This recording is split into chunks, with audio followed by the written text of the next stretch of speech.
এনেকৈ লাঠ মাৰিম ঠিচ ঠিচ বুজিলি দাদা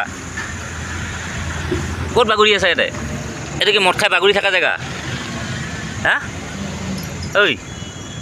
এইটো কি মদ খাই বাগৰি থকা জেগা হা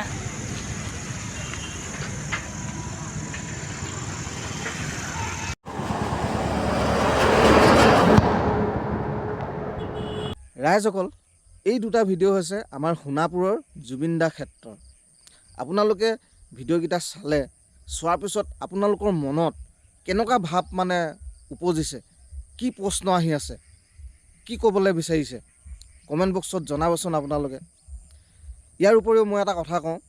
ইয়াত কোনোবাই এটা বেয়া পাবও পাই থাকক মোৰ কোনো আপত্তি নাই সেইবিলাক মতলব নাই বেয়া মানে কুকুৰে ভুকিবই একেলা পাছফালৰ পৰা সেইবোৰ চাই লাভ নাই এনেকৈ লাঠ মাৰি দিলে হৈ গ'ল তো কথাটো এইটো হ'ল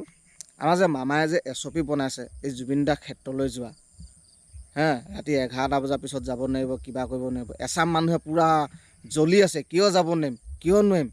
তো এই এনেকুৱাখিনি মানুহে জ্বলি আছে মানে মদ খাই তাত পৰি থাকিবলৈ এচাম মানুহে জ্বলা নাই যিসকলে অকল তাত আমাৰ জুবিন দাক পূজা কৰিবলৈ যায় সেৱা কৰিবলৈ যায়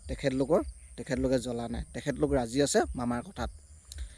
কিন্তু মামাই যি কৰিছে ভালেই কৰিছে মামা বাধ্য হৈছে সেইখন SOP বনাবলৈ কিয় বাধ্য হৈছে এই এনেকুৱাকেইটাৰ কাৰণে গতিকেলৈ মামাই যি কৰিছে ভাল কৰিছে মামা জিন্দাবাদ যোনে যি কয় মতলব নাই ধৰি কুকুৰকেইটাই ভুকিবি এতিয়া মই এনেকৈ লাঠ মাৰিম ঠিচ ঠিচ বুজিলি নানিহঁত